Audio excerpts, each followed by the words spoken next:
Hello students, we will today continue the UEET paper for 5th sem diploma students, and today we will understand about induction heating. As we have already discussed in our previous class that ED, current losses and your hysteresis losses which are responsible, or by using these losses we can make them to heat the charges. So today we will focus on induction heating. So in this class we will discuss how to use or how these induction heating methods are used. So we will understand them with the help of a diagram. So before starting we should have a brief idea about induction heating. So induction heating is a process which makes use of current induced by electromagnetic induction. Right. So the working principle you can also say that it is based on the principle of induction, electromagnetic induction.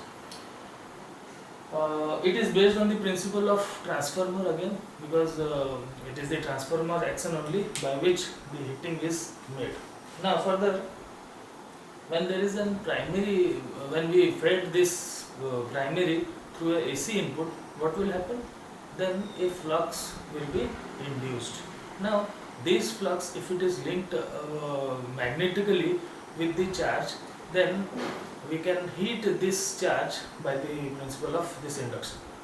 So now again an electric current is passed through the primary coil. When this primary current is excited, what will happen? It will produce flux. So this flux is made to link with the secondary circuit, and if the secondary circuit is contained with charge, which we have already discussed, the charge here is nothing but the material which we are intended to heat.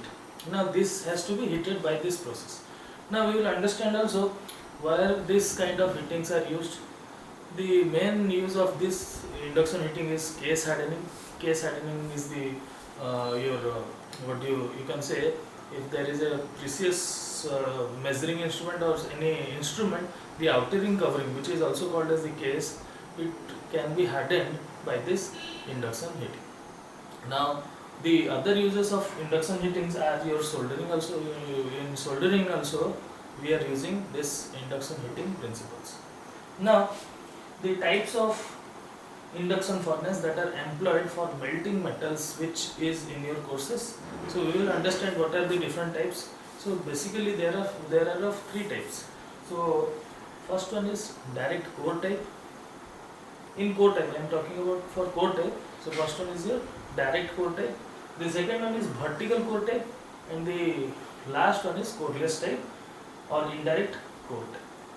So first one is a core type. So I will draw a diagram for core type induction furnace. So let me draw core type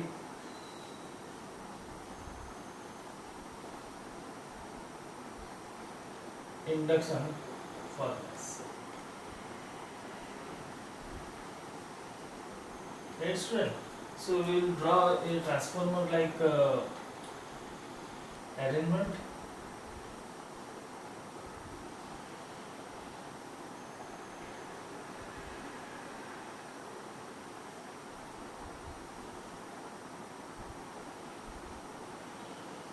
Now the primary winding which I am drawing it over here, this is the primary winding.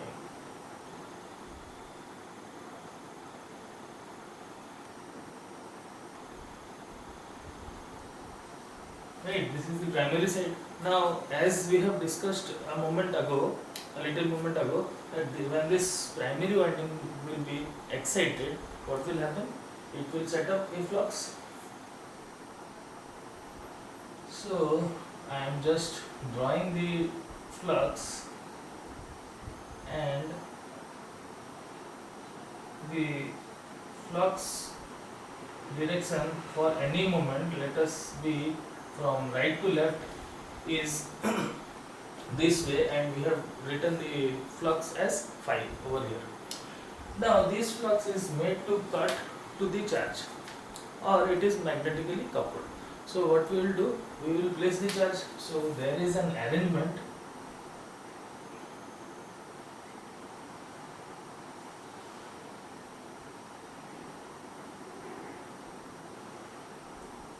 So this is a annular heath. What it is called? Annular heath. I will write down the spelling also. You can also check it out from the notes which I have sent you. So I don't think that will be an issue. So inside this annular heath only the charge is placed. What is charge? I am repeating in every class so that you will not get confused. This charge is the material which we are intended to heat. So don't confuse with what is this charge. This charge is the material which has to be heated. Now this is the diagram, or this is the annular heat in which we have placed the charge. So this has to be heated. Now what else things are there? What are the things? This is the annular heat.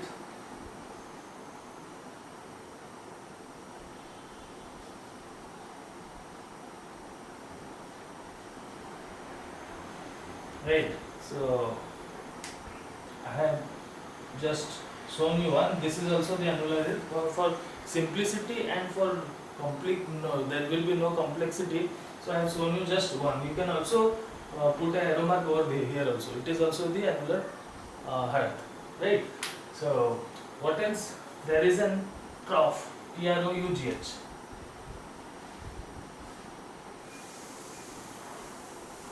TROUGH. So this is the trough, this is the annular heat, this is the primary winding, and we have an iron core. So this one is your iron core. Right, is anything left over? No, nothing is left over. Now, in this type of or direct your core type induction furnace, which is your direct core type,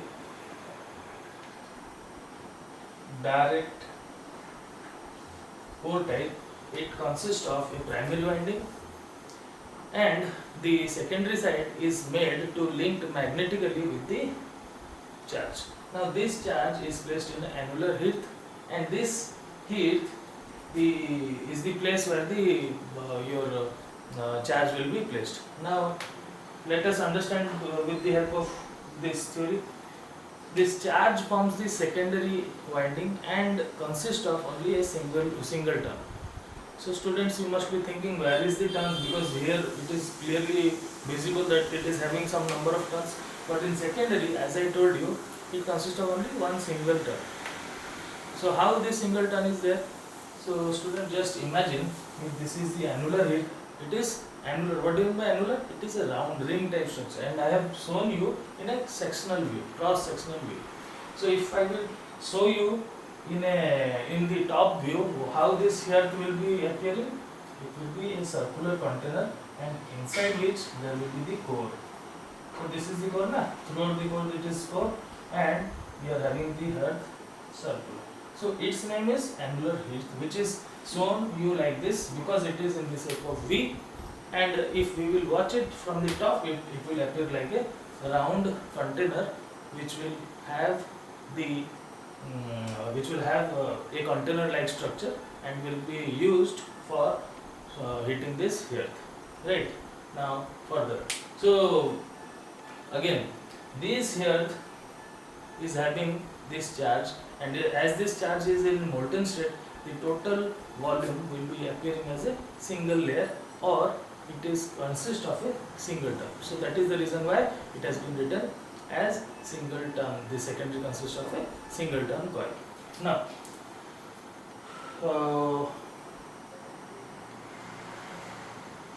the current in the charge is very high. Why the current in the charge is very high, student? Because to melt this charge, high amount of current is required.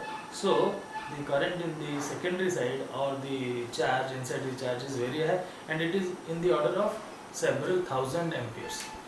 So we have to be very careful while exciting this kind of furnaces. Now again the charge is magnetically coupled to the primary and there is no molten metal. In the beginning there is no molten metal in this annular earth.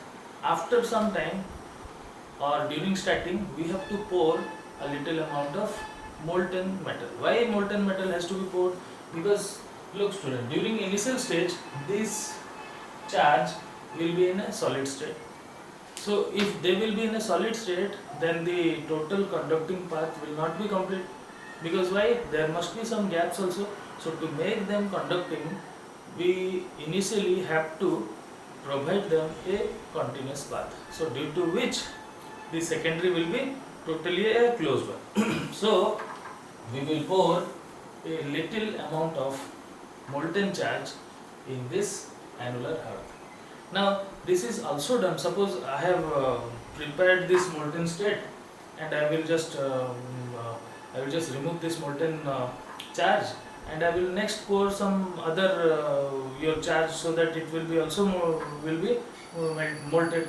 So now what I will do, I will leave some amount of charge inside it in the annular earth and then I will pour the new or the raw charge, so that I need not have to go for again pouring some molten charge, because earlier only we have left some charge, molten charge, so it will act as a initial molten charge so that the complete circuit in the secondary side will be completed. Now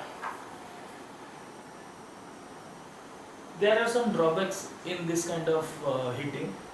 So students, there are some points which I will mention over here, which are very important. So apart from this, there are few others also, so you can take them from your notes which I have sent you obviously. Now the first drawbacks is the leakage reactance is very high. It has high leakage reactance. Why and what is leakage reactance? As already we have discussed in our previous semesters, that the leakage inductance is due to the current which are I mean those current which are not utilized by the furnace and are responsible for creation of this inductance can be called as your leakage reactance. So this leakage reactance XL will be higher. So if that will be higher, what else things will it cause? It will cause to higher power factor. Obviously the power factor will be lower, because when the leakage reactance is higher, the power factor will fall drastically.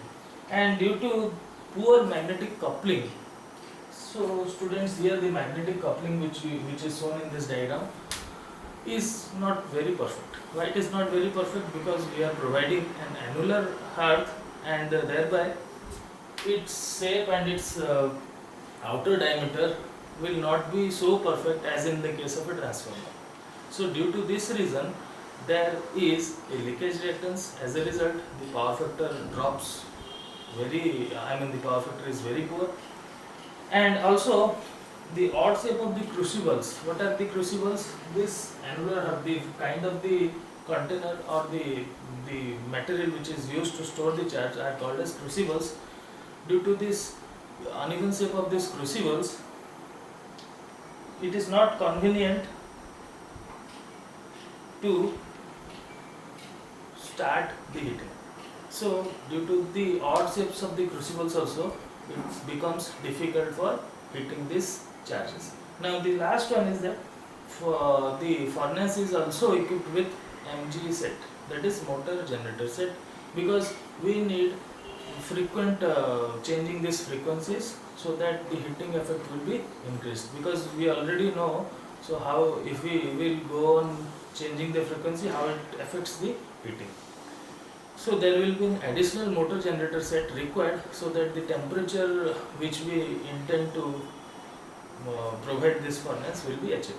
So we have to go for a motor generator set so that the frequency can also be varied.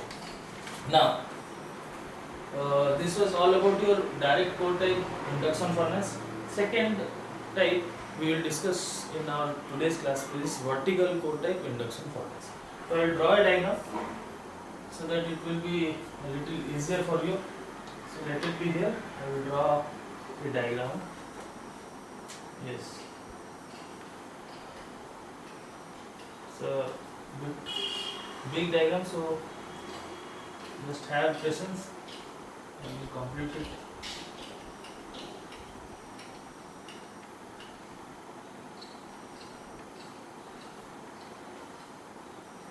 So this is the core. I will explain also after I draw the diagram.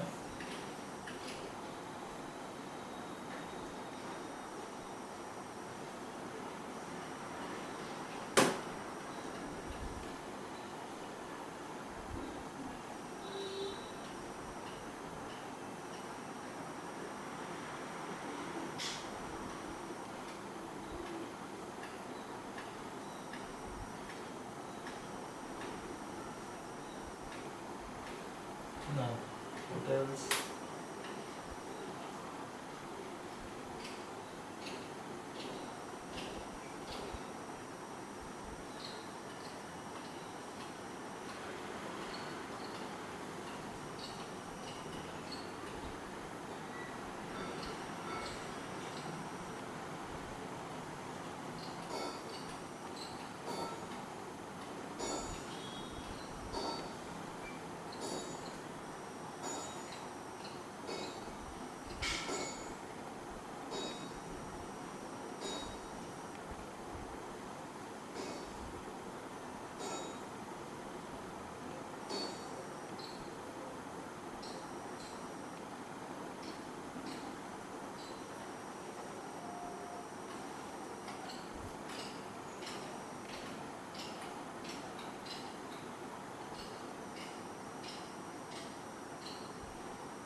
So this is the core I am drawing you. This core exactly will coincide in this line. So we have to draw it in a very careful manner.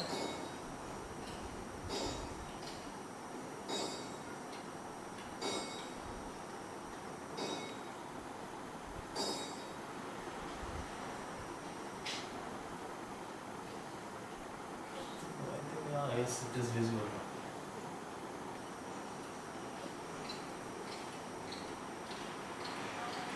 Again the core.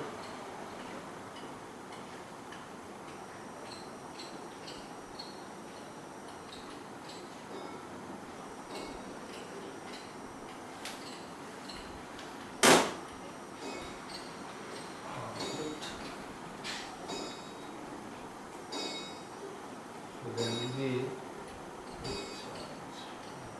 yes, this one, this.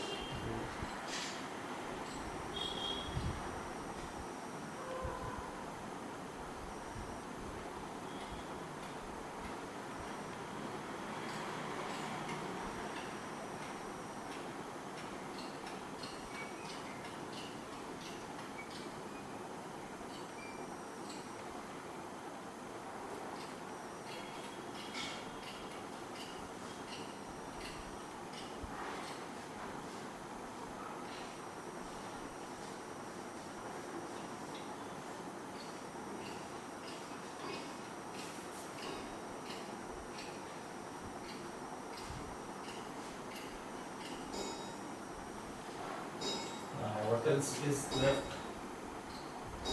Uh, yes, this is the charge.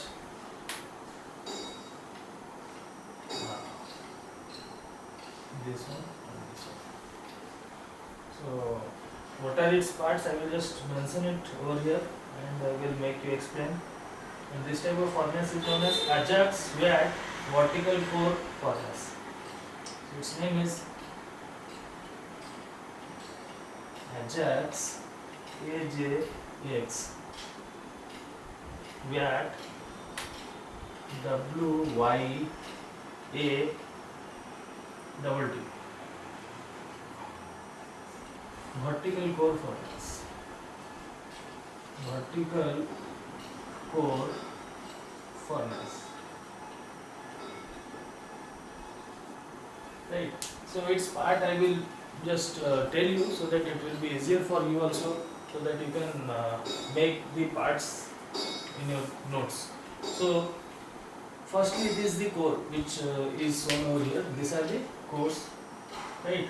The vertical, sorry, your horizontal lines will show you the core, the linings. Now, there are some refractory linings also which are present over here. So these are the refractory linings. Yes, these are the refractory linings throughout.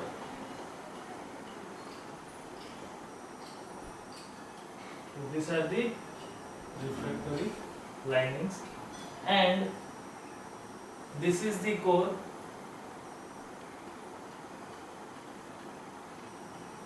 These are the refractory lining which I told you. Let me write it also.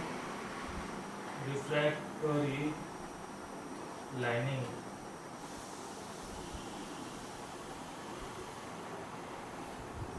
Now, what else is there? The charge. This one is the charge. So these are the charge. So exit.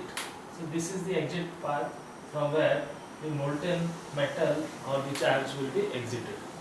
So let me write it as exit. Exit. So there is an insulation which is this one. Insulation. And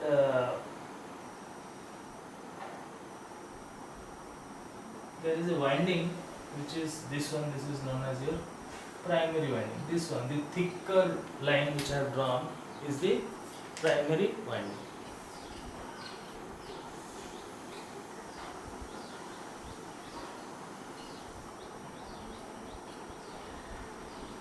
Right, students? So we will understand about this Ajax VAT vertical core furnace. This is very popularly used because due to those disadvantages or drawbacks which we have just read about in your earlier direct core type induction furnace, so in this type of furnace it is eradicated and it is preferred over this direct core type induction furnace. So we are using this one more pronouncedly, right? So let us understand from the diagram. So in this diagram, as we have already said that due to this magnetic coupling is better as compared to the previous one, so the leakage reactance over here is less.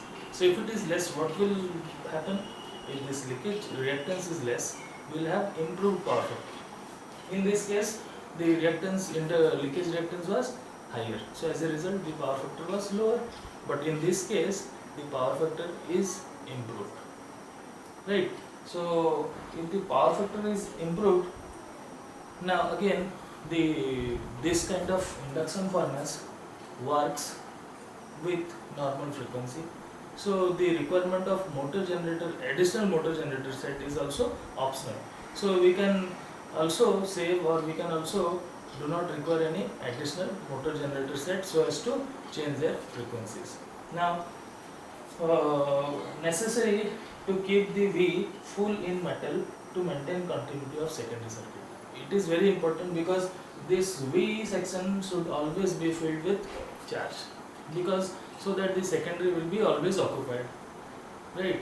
Though we are intended here that the secondary side should be because current will be flowing, so we are keen to have charge in the secondary side so that at any moment there will be charge inside this V section. Now, in this diagram, this top one is the cover so that the charge can be dropped from the top.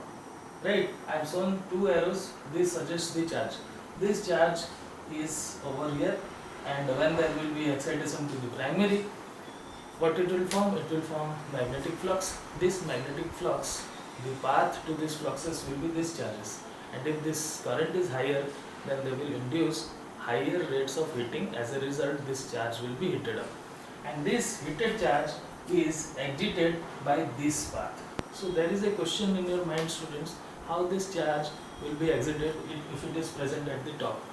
So there is a provision of hydraulic lifting or tilting so that this whole element will be tilted this way gradually, because you might have seen in hydraulic systems, in every hydraulic system it will be slowly. Suppose this is a container and by hydraulic pressure we are tilting this structure. So how it will be tilted? In a slow motion, right?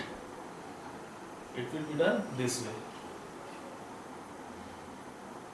Slowly, slowly, slowly, slowly it will be in motion, so that these things will be done in a perfect way, right? So this is the way by which this Ajax VAT vertical core furnace works. And I have shown you some bullet points also, that what are the things and how it is operated. Apart from it, the application into this type of furnace can be in foundries. So in foundries, for refining brass and other non-metal or non-ferrous metals, this type of furnace is widely used. So students, today we have understood about your direct core type induction furnace and your Ajax VAT vertical core furnace.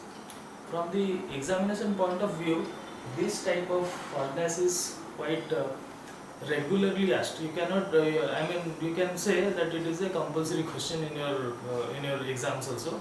So you should focus this type of furnace a little bit more. So I am not saying that you should skip this one.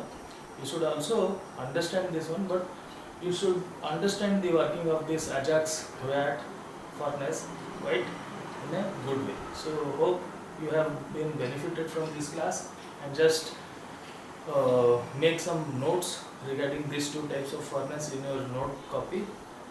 So thank you for watching, students.